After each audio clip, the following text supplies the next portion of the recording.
Really great to have you here. I am so thrilled to be running these ones.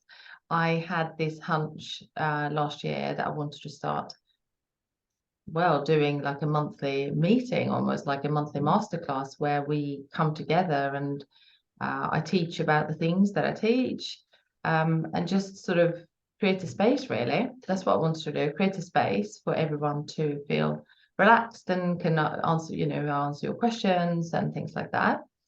And what felt really aligned to me was that I wanted to talk about how we can apply ourselves in a non-duality way when it is duality existing. So it's always going to be things that we get challenged with. So I wanted to talk about topics each month that could help us release some of the programming and the duality programming, like the polarity, such as fear, for example, and then go into more of unity consciousness and go into love. So this month's topic is from fear to love. And what I'm going to do, we're going to do a little bit of a sort of like a little bit of a coaching process. And then I'm going to sort of open for answer for questions, basically. And that's what we're going to do. Let's see what else comes in, because normally when I do these things, I get the intuitive nudges as I come in. So everyone, welcome in. So some of you know me already, and then some of you don't know me. So what I was going to do, oh no, there's more people coming in now. So what I was going to do a small introduction of myself, because I know some of you know me, but some of you don't. So I'm going to do a small introduction of myself, and just really the purpose as well, apart from the actual topic itself, what are the type of things that I'm looking to achieve and looking to, spread the light into the world, and how we can change the world together, etc., and other focuses that I'm focusing on. So let's do a small introduction first. I am going to do a little small slide. I do like my slides. So I'm going to do a small slide sharing, and then we go into more like of a connective sort of meeting.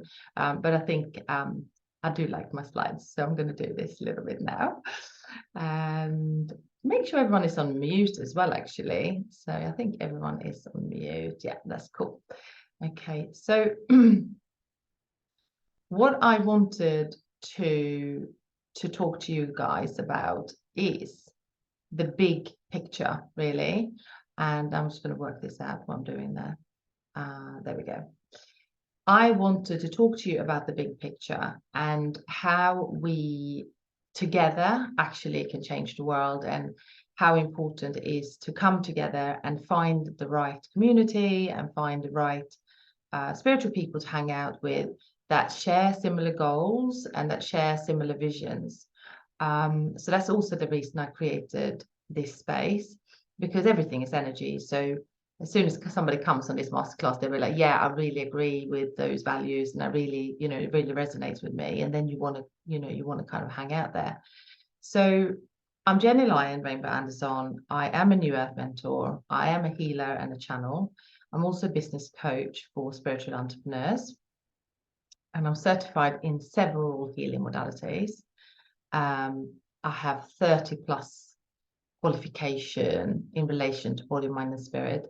In fact, I'm a massage therapist as well. So I started off my journey learning all about the body. And then as I advanced, I learned the healing, light body, and soul contract, coaching, business coaching, and all those things. I have invested probably about 200K over my, 1,000 pounds over the years, probably 20 odd years. A lot of it in the last, I'd say, 4 or 5 years as well. And I'm really excited to do this workshop or this training with you today and share more of who I am and what vision I have. I just wanted to say a few things about myself as well. So you might think, okay, so who is Jenny? What is she doing? I come from a working class background. I'm native Swedish and I have lived in the UK since 1998. I have 2 children. I have a wonderful family. My husband is amazing. My kids are just magical. My thing, if you like, or my block, if you want, was that I always played small. Like in Sweden, we have this saying, lagom, which means just right in the middle. So no one mustn't be too much or too successful or too bold or too much, right? And so I feel it's a collective thing where I'm from as well. So you didn't want to stick it out, basically. And I have healed a lot of generational addiction, family trauma, and a lot in my ancestral poverty line. Like everyone was starving, sort of, farmers basically in my bloodline. And I come from, so I think a lot of people come from this typical background, but I have healed so much of that so that I can create the life and the business that I love, not just for me and my family, but also show other spiritual entrepreneurs and visionary leaders and new earth leaders that it is possible, that you can change everything. You can become a truly successful light worker on every level. And I've embodied that. So that's also another thing I wanted to share with you guys, that everything is possible for you. I always committed to study. So, I studied since a young age, but I committed to study also my energy craft, what I do now. I always read up on things. I have a qualification in nutrition. I have a qualification in a lot of different things. And although I was very good always to learn everything and I was a good student, I didn't necessarily have an amazing business. It was always a good business that paid for everything. This was offline, but when I went online, the whole thing changed because it's obviously a very different ball game to be online than to work in person with someone. So I started to invest in business coaching and things like that. So to become the person I am today, I have completely committed to unlock and activate the 7 levels of embodied leadership within me. I'm not going to talk about the 7 levels of embodied leadership available today, but it's something that I teach as well, 7 levels of embodied leadership. So we want to become embodied leaders, really. So wherever you are right now, I can probably relate. So I've probably been there or in a similar situation and those things. So I'm going to do one more slide and then we're going to dive into from fear to love. So this is something that I am really passionate about sharing, that we are working on the values now of the new paradigm whilst the old paradigm exists. So we're moving from information to intuition. And we know that as spiritual entrepreneurs or as healers and channels, that intuition is our, the strongest sort of asset that we have.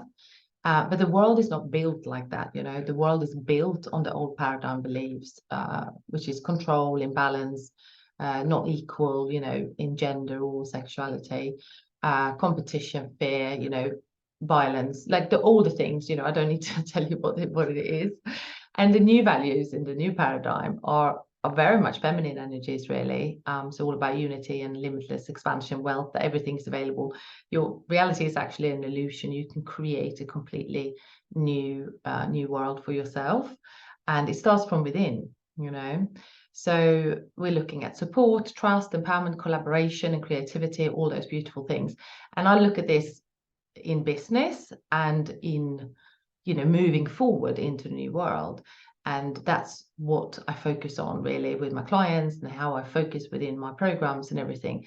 It's all about moving into the values of the new paradigm, and I love the energy of all this. So I think that was all for the slides now. So I think that you can all relate to it as well. I hope that kind of makes sense and that it resonates as well. So today we're going to talk about fear, and next month there'll be something else. But from fear to love, And I really wanted to do a little bit of a sort of coaching exercise with you guys. And thank you so much for showing up live on the call. It shows that you are investing time in yourself. You're investing everything in yourself, like you're showing up. It's great. So thank you for that. So fear.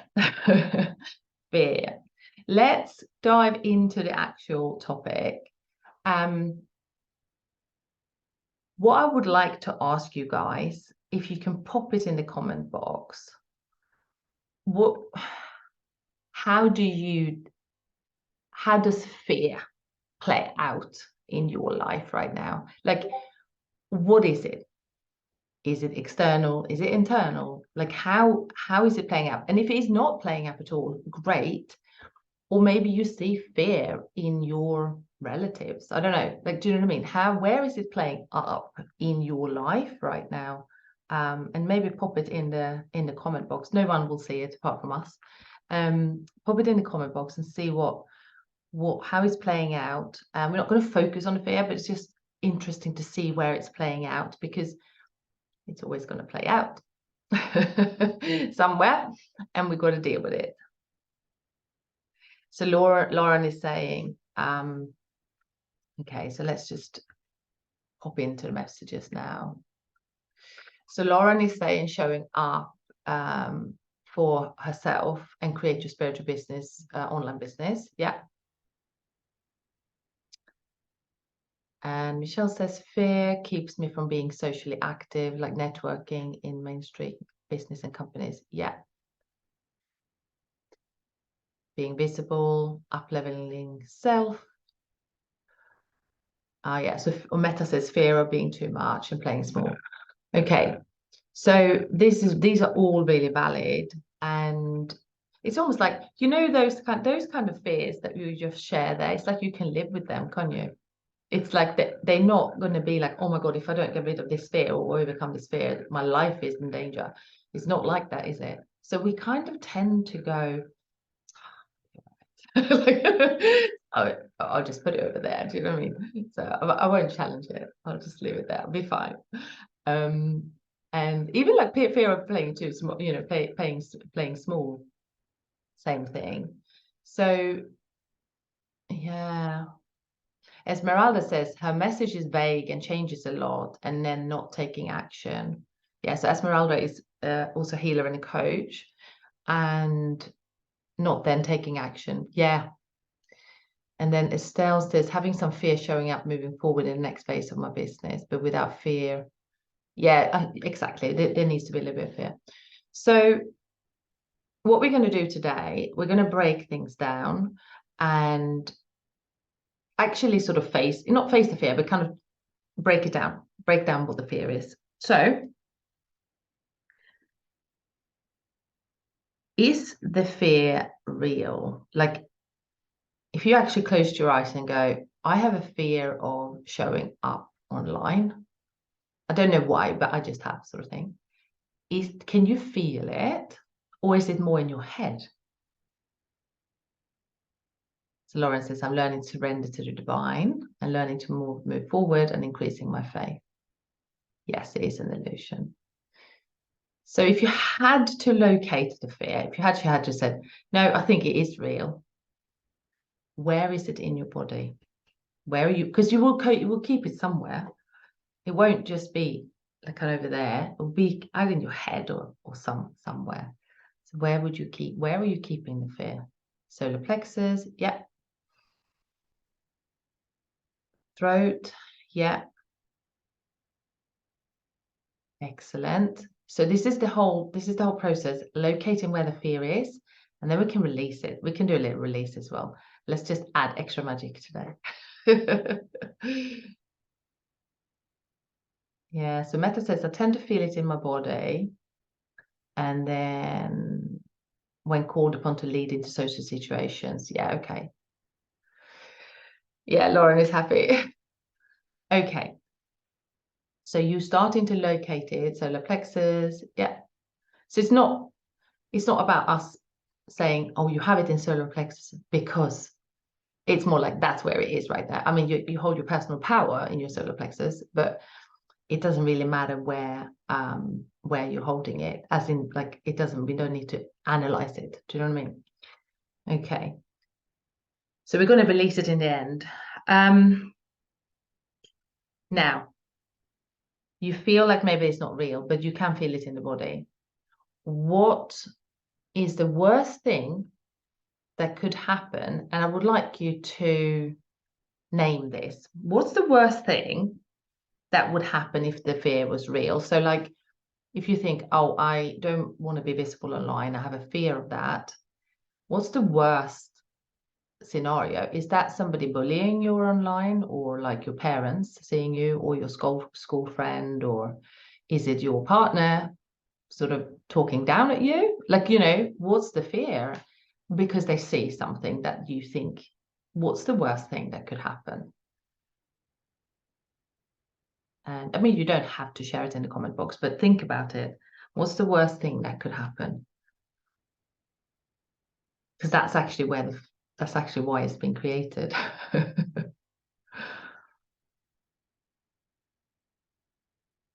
Yeah, okay. So Lauren says, "To people don't see me as a spiritual teacher or leader."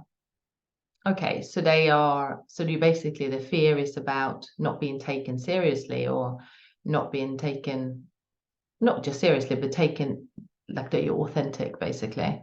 What, like a fraud, maybe? Yeah, and Estelle says, "I would be in the same boat that I am the present." Ah, okay, yeah. So like nothing changes. So that's the worst scenario that would happen. So it's judgment really there, Lauren, isn't it? There's a judgment of being judged basically for not being, I don't know, good enough or something like that. Yeah. Okay. So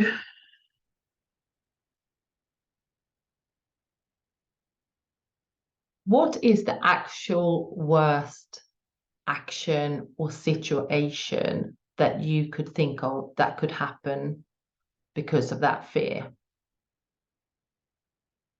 What would that be?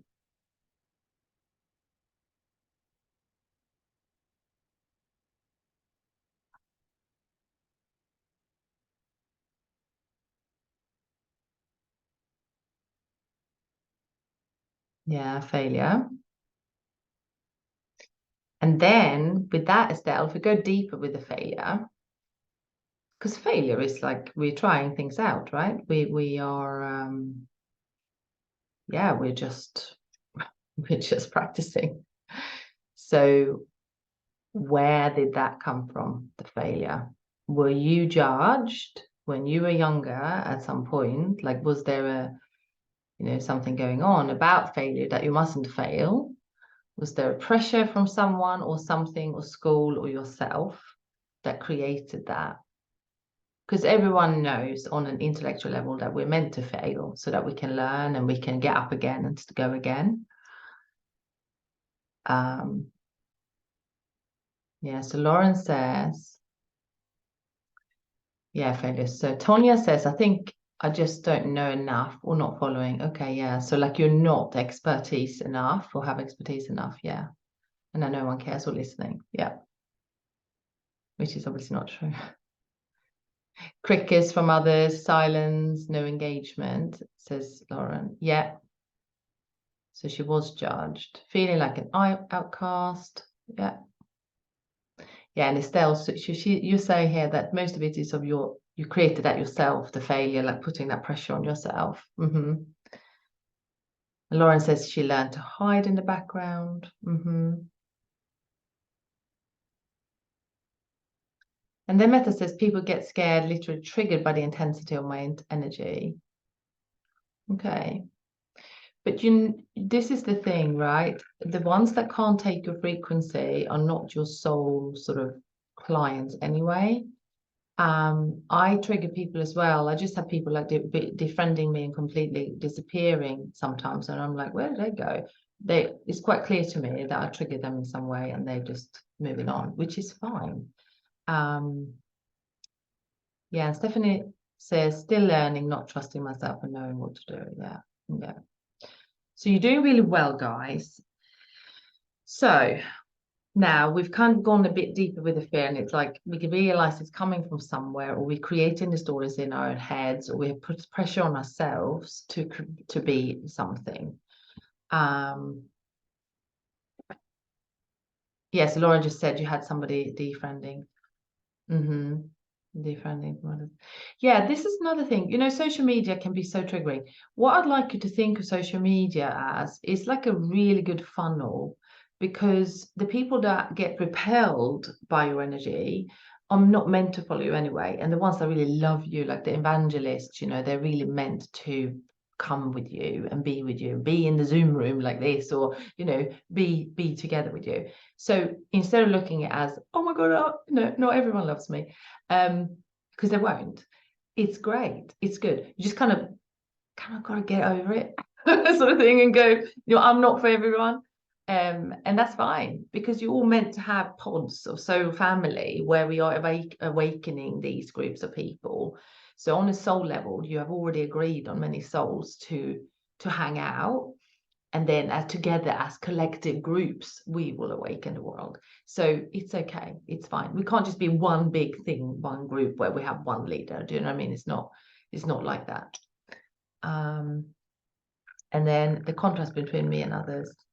Yeah. And your friends were too much. Yeah. Okay. Yeah. So I've lost lots of friends along the way as well.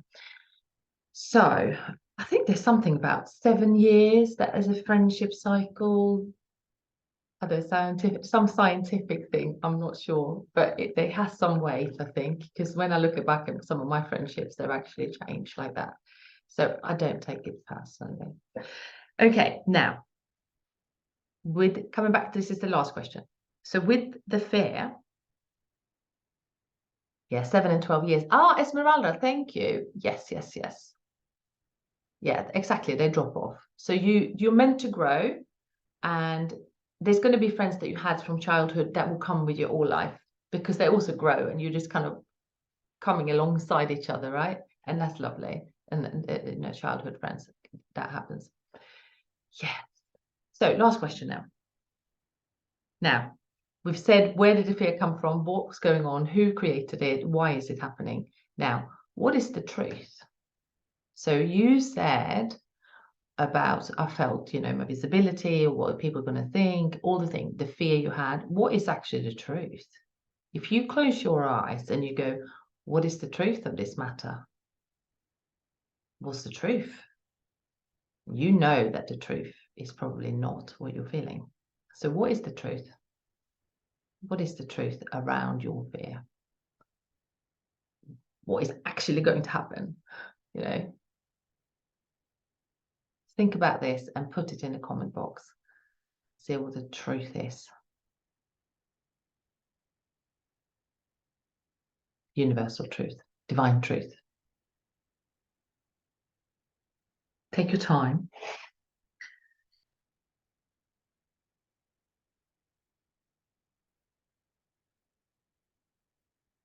Yeah, it's illusionary fear-based.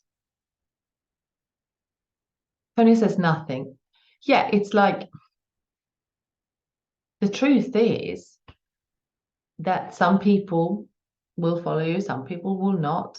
The truth is that you're brilliant. Like, the truth is that you have something here to share, and that suits someone. That is the truth, because it is the truth. You all know that. Even on an intellectual level, you'll be like, yeah, that is the truth. There is people for me. Exactly. So Meta, you must have got this right now energetically, because somebody who's really activating for people, they're meant to repel people and they're meant to really activate people.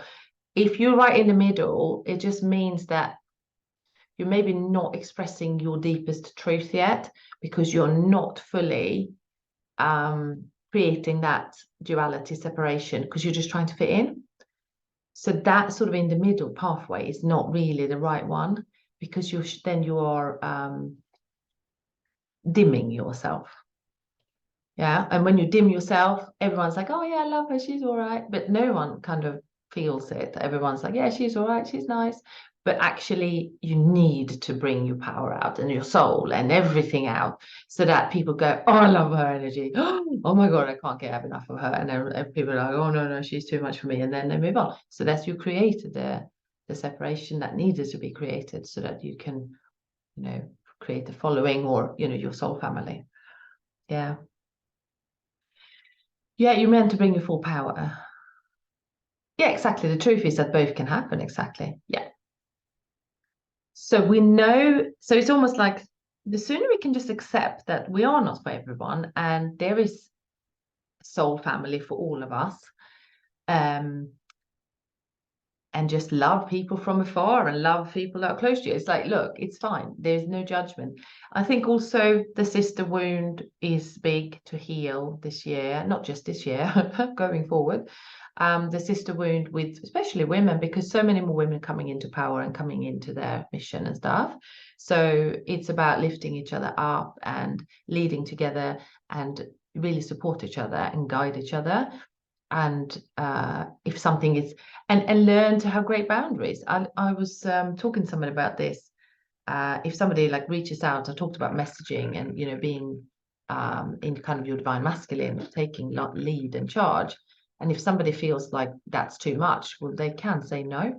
Like you can say, no, thanks, that's not for me. Or you can go into one and get triggered and go, ah. But that's like, again, it's like not healed stuff, right? So it's about us as women being able to be in our divine masculine and our divine feminine about the work and about who we choose to be in our businesses. Yeah, Lauren's saying that there's something reassuring around the soul family. Yeah, of course it is, because there is. It's already been done. It's already been designed for us. So just knowing that. Now, love. So we're going to release the fear. Actually, we'll release the fear first. Yeah, let's do a little process on releasing the fear first. So if everyone can just close your eyes, and we now know whatever we're feeling is probably not true, and we've made it up, we've created it. So wherever you feel it is residing, in your solar plexus or in your heart, wherever it is, take a deep breath.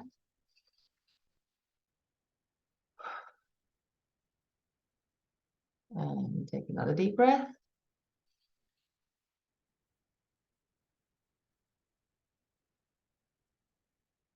And then take another deep breath. And then blow out and release that fear from the solar plexus or wherever it resides.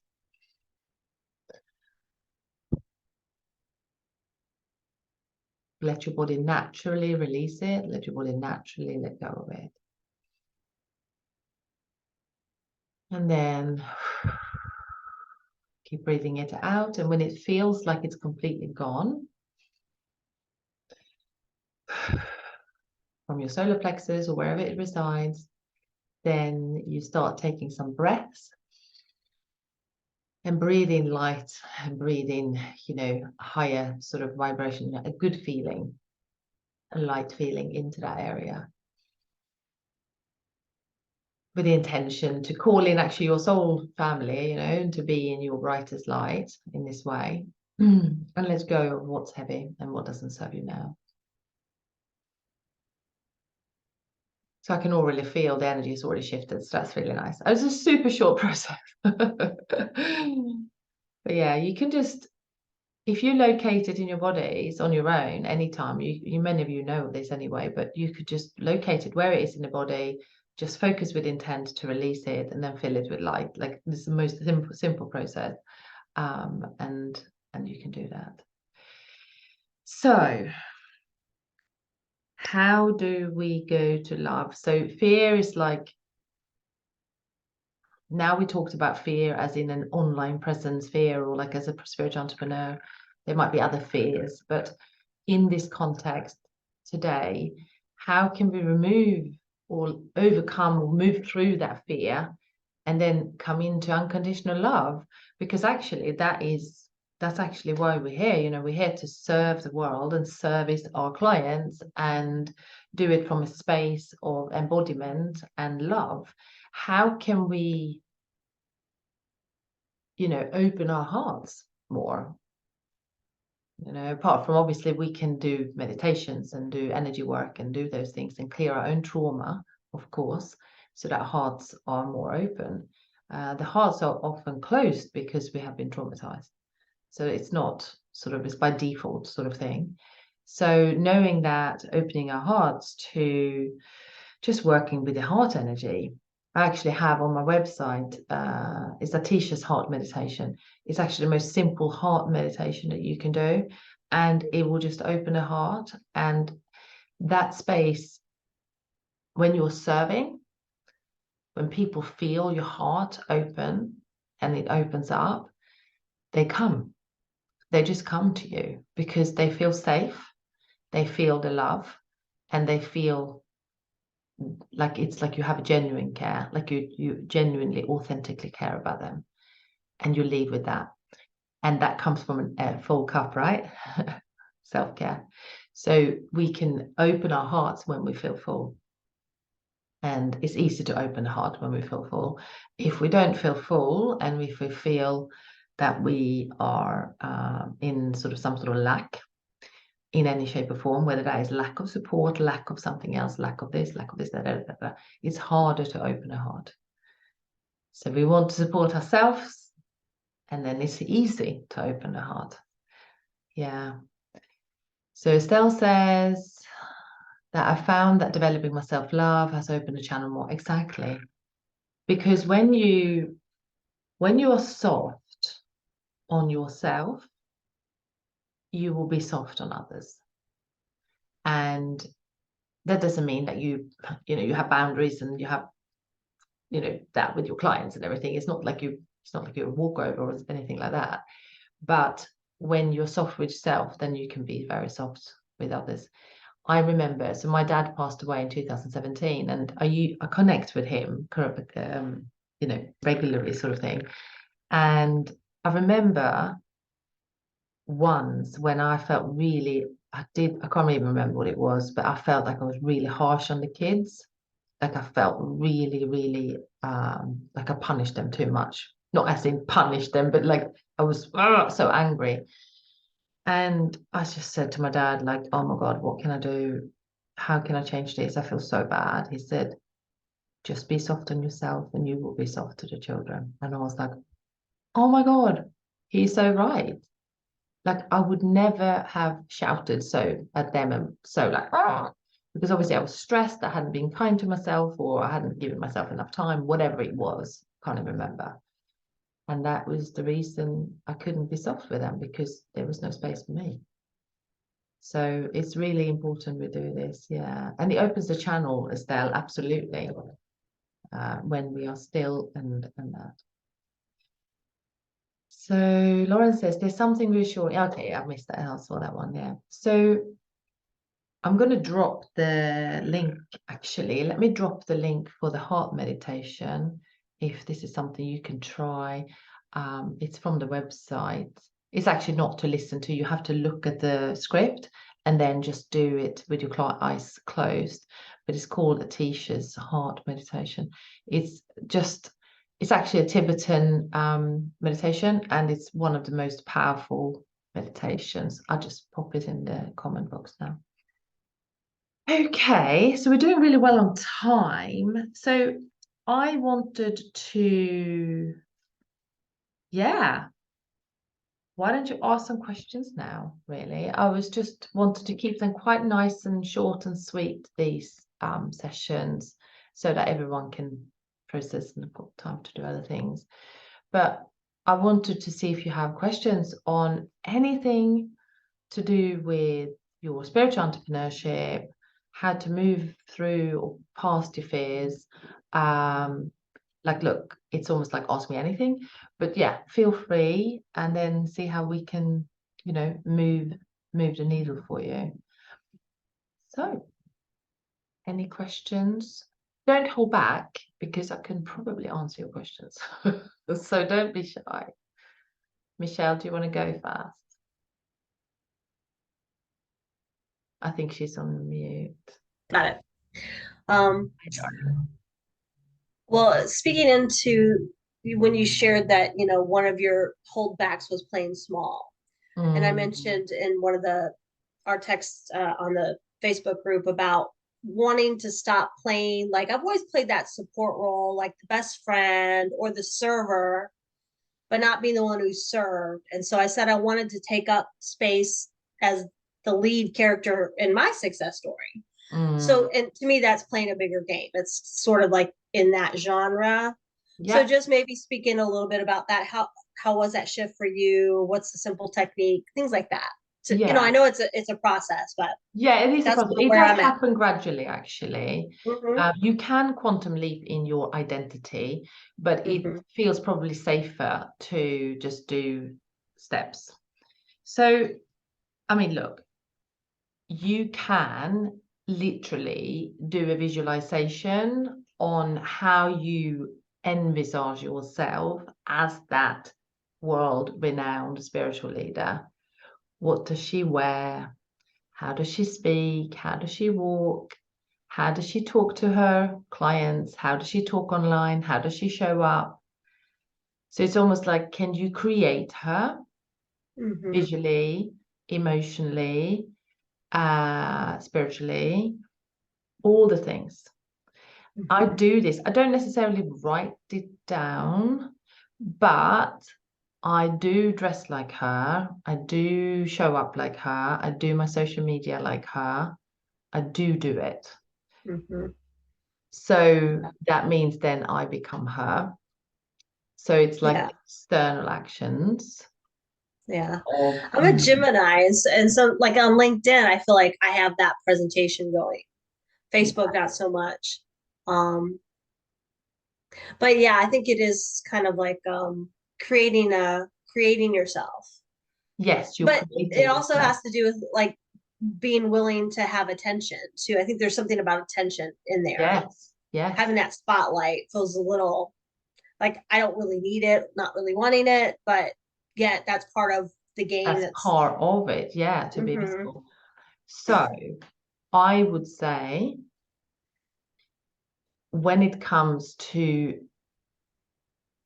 creating something different than you have had up to now, it means taking different action, behaving differently, and feeling differently. Because if you stay the same, taking the mm-hmm, same actions, feel the same, and behave yeah, the same, nothing will change. yeah, So it's like a combination of feeling, doing, thinking, saying the things that she does, mm-hmm, the world renowned spiritual leader. And how does she, I do think about her a lot. Like, I do that. Maybe not every single day, like in depth, but yeah. And that is something I think we have to keep doing, because mm-hmm, you get to her as how you envisaged her for 5 years ahead, and then you're there, you're like, okay, I'm doing this. I got the book, I've got this, I got that, da da da da. What is she doing now? So you mm-hmm. move the goalpost. I know it sounds a bit like what you're chasing sort of thing, but no, you want to kind of become your own hero. I love that with what's his name, Matthew McConaughey. That he said, "There I am, and I'm my own hero." Like, he's saying it like he wants to create his own legacy, and I feel that that's what we should do, because Thank you. yeah, because we need Mm-hmm. to change. Yeah. Yes. So I'm going to look at the questions. So Tonya says, "How do you really know your true mission and how to say it so people see and hear you with clarity?" This is the thing, right? I was actually doing a training on this the other day. So your people can get stuck on the purpose thing, right? What is my purpose? Like, what am I meant to be doing? Who am I serving? What am I doing? Whatever lights you up. So it's almost like what makes you feel excited? Does it make you feel excited to do coaching, or does it make you feel excited to do healing on somebody? Do you like doing live streams? Do you like writing? Do you like poetry? I mean, do you like to do like other things? Like, what do you like doing with your clients?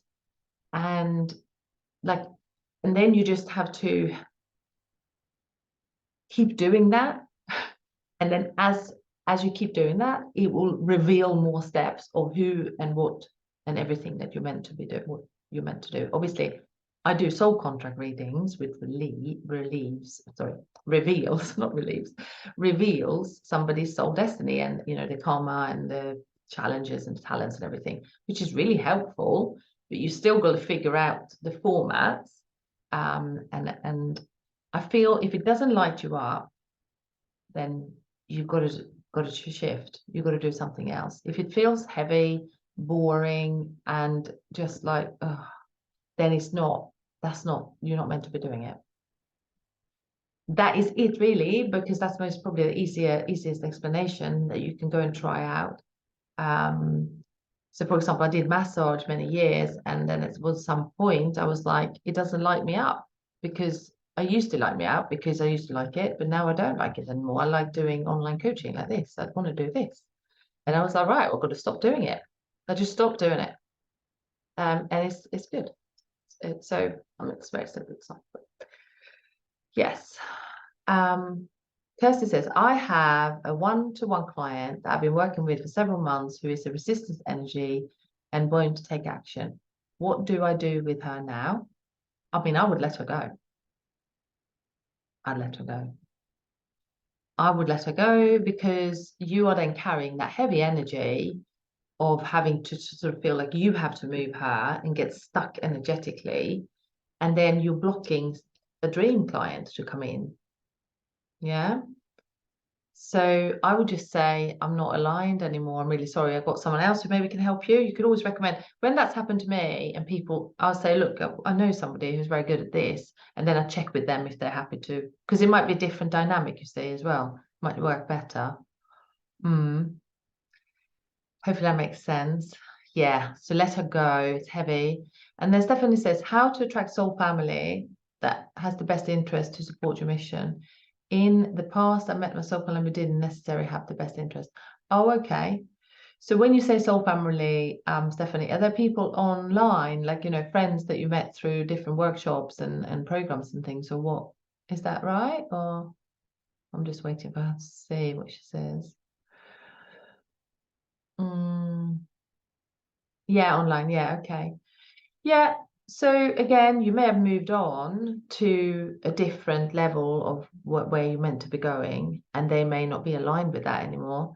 There's still a lot of unconscious stuff going on in spiritual communities, because just because they like the spiritual things, it doesn't mean they've done all the deep inner work and released all their own shadows or transmuted those.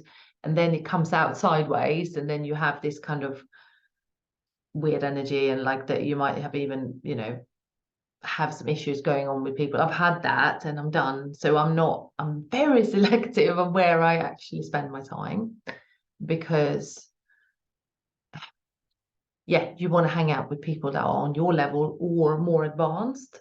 And that sounds maybe a little bit, I don't mean to sound like horrible, but you want to hang out with people who really can see your mission and your energy and your light and your intentions, and want that for you, or are more advanced than that, because that's how you are going to move yourself as well. So anyone who does not see it and just kind of think it's weird or blah, whatever, is really going to hold you back. And if somebody wants to become, you know, a world-renowned spiritual leader with like lots of, you know, you want to become a new earth leader, you want to hang out with the right people, because it's nothing personal really. It's just that they are doing their thing and they just can't keep up. I've left 2 spiritual communities and have very, very, very little contact with a couple of people that are still good friends, but I'm out. Like I'm doing my thing. It's like, so and so your energy is also your currency, so you want to keep it clean. It's not horrible. No, exactly. It's not horrible, really. And so, yeah, so be discerning, guys, you know, I'd say be discerning about where you spend your time. You know, do they have the highest interest for you and for the vision that you have? Or is it slightly misaligned, or do they have a agenda, you know? Yeah. So Stephanie says you feel that. Yeah. So Lauren says, I find I'm shifting, changing constantly now, keeping in line with your higher self and your destiny path. Yeah, perfect. Yeah, exactly. So, yeah. Any more questions? Any more questions? We still have time, so don't hold back. We still have time. If there's anything else. I think, did you, Michelle, did you ask about, you said something about on Facebook, there was a question. What was that again? There was something you said.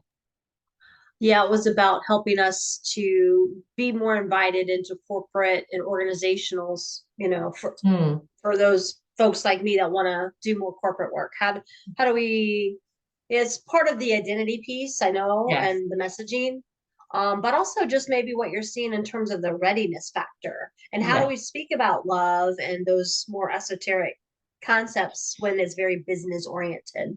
So here's what a friend of me told me, and I'm actually doing this right now. So I'm trying this thing out.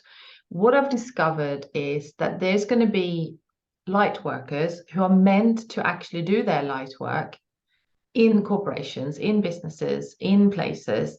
We just have to find because they're meant to be doing it there, basically. We just have to find a format that suits and is digestible for that audience. So we've got to use our intuition of how we can, we not want to dim what we're doing, but we want to deliver the magic, slightly different packaging. That's the idea. So if you think of the business world, somebody told me this, it's almost like you would choose the companies yourself that you want to work with. So if I compiled a list of 20 companies where I think, yeah, I could do coaching in there and I could teach them up to 7 levels of embodied leadership, because I've actually started to develop this course now that I can take in, that would make sense. You want a framework or some sort of framework that you can deliver, and you want to pick them and you want to reach out to them. They will not reach out to you unless they have got you recommended, or like you showed up and did a workshop or masterclass somewhere and somebody was there. They're not going to just reach out because they don't even know what they're looking for usually. This is another thing as well. This is why I think many light workers get stuck, because we know what happens in the session. We know the magic that happens. We know the energy that changes. We know how that happens. And how do we then translate and message that to the people and the audience? That's the problem. Not problem, but that's the tricky bit. So we've got to let them experience us, and we've got to be bold and go in and take action. All this like, oh, lean back and let it all come. Yes, there is an element to the divine feminine, attraction marketing and all that. But because we are pioneering a new piece that's not been done before, I mean, they might know about positive psychology or something like that. They probably know about that, but they wouldn't know about the things that we do. So we have to package that in a way that is digestible for them, and then have a strategy plan, literally. I mean, I teach this inside the business membership. I mean, I'll just give the people what I do. So like, I'm like, here, do this. But there is a calculated strategic plan for that. Yes, so Estelle says, bringing our abilities to the corporate world is now currently breakthrough for information. Yes, so most corporations at this point did not look to empathic abilities to promote a product. Since COVID, many have realized that there's, yeah, exactly. And that there is a bridge. So now is the time to start developing your own framework. I mean, I've developed a few different frameworks, but there's something that, you know, I can help you with, and then take it and have a strategy. Yeah, I have one, and I have a corporate client. So yeah, I know it can be done. Just more expansion with that. So yeah. And as soon as you break into the market, so wherever it's almost like you've got to think about, if you think about something that you want to teach and share. So I do the 7 levels of embodied leadership now, and I do talk about a little bit about divine healing and light body activations and things like that in there, but just like I just mention it, but I actually explain instead what needs to happen within someone to step into full embodied leadership. So that you can take, so I take it to business containers at the moment, because entrepreneurs are a bit more bold, I suppose. They just jump in, they buy, they are more like, yeah, let's do it.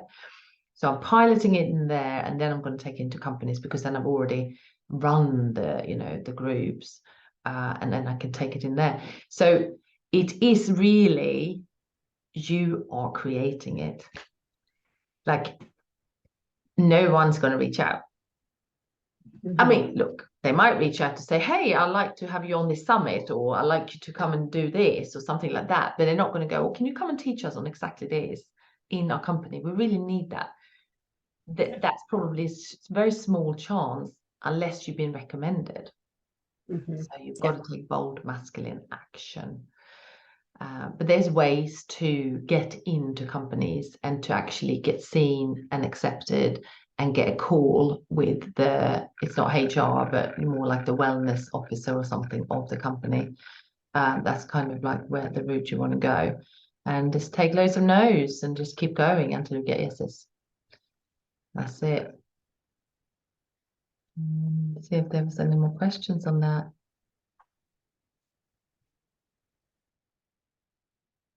I'm waiting. Anyone else before we close off? Was that the last question? Or Estelle, did you have a question?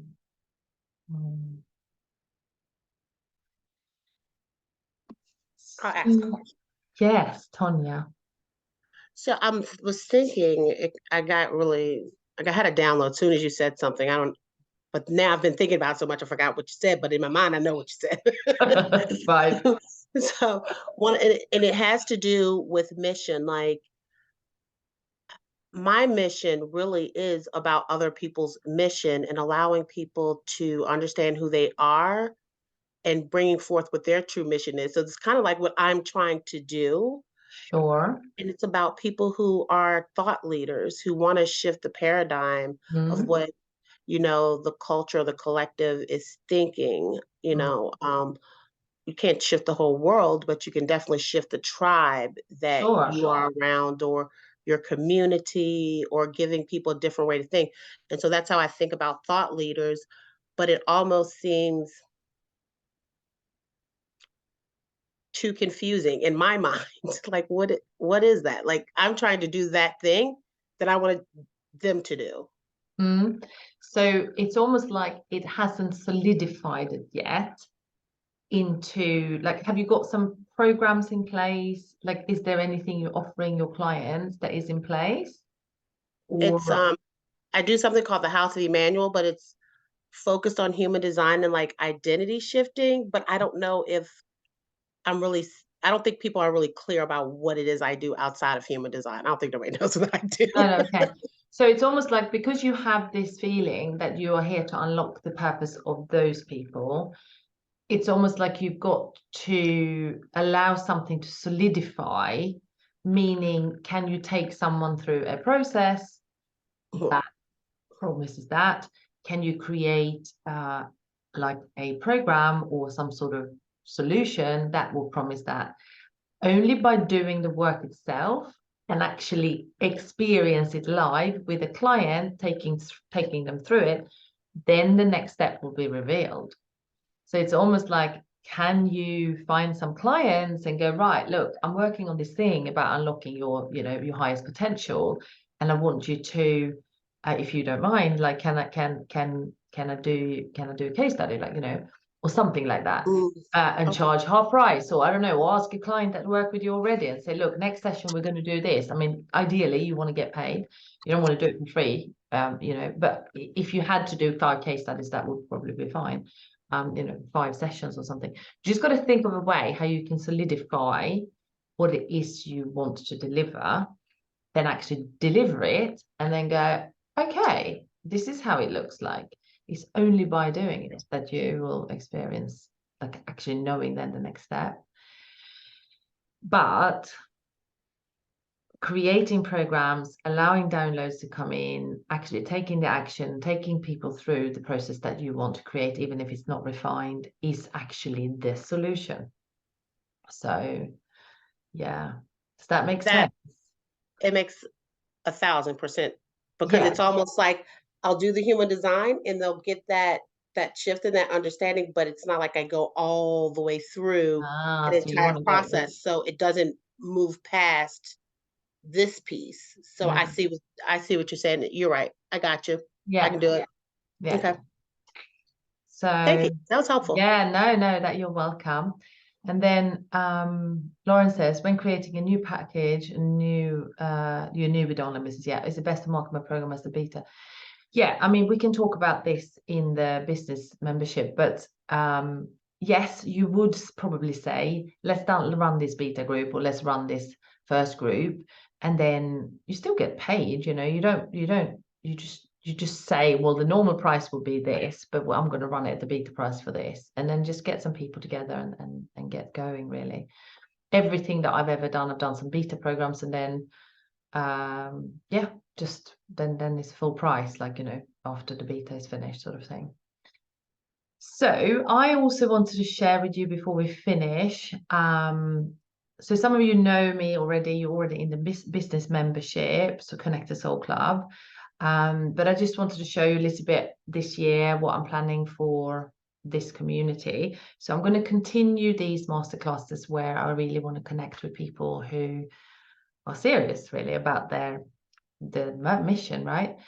So that's going to continue. You'll get notifications if you're on the mailing list. So that's going to continue. I'm planning to probably run a challenge soon, which is going to be Unleash Your Spiritual Power. This is about really exploding your online business, because this is all about unleashing your spiritual power within your business. So I'll be doing that soon.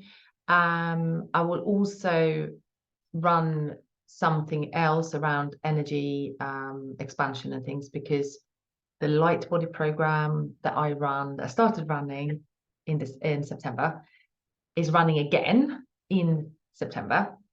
This is the second group for the LIGHTBODY work, and I'm going to, you know, create some excitement around that as well. So we have 3 people actually already signed up for the September program. And the LIGHTBODY, you can learn more about the LIGHTBODY, as in like the actual work, inside the Facebook group, which is Light Up Your Inner CEO.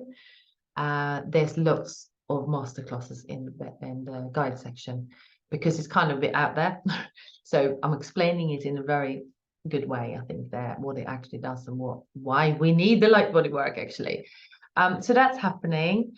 And yeah, the business membership is a membership, so anyone can enroll anytime. I mean, Lauren is in the business membership, and are you the only one in there now? Look, yeah. Oh, Kirsty as well, is that? Yeah, Kirsty as well. And that's really teaching about marketing and business, and getting your business off the ground, really, and have the support. That's it. Any other questions? Sarah, how are you? She's good. Sarah's joining the LIGHTBODY program as well in September, so that's good. Yeah, exciting, isn't it? Yeah. Any other questions, ladies? Thank you, Lauren. Okay. So reach out if you have any questions. If you want to know more about the business membership, it's £33 a week. It's not a lot. And if you want to learn more about LIGHTBODY, go to LIGHTBODY group to light up your inner CEO. All right, ladies. See you soon. Bye. Lots of love to you guys.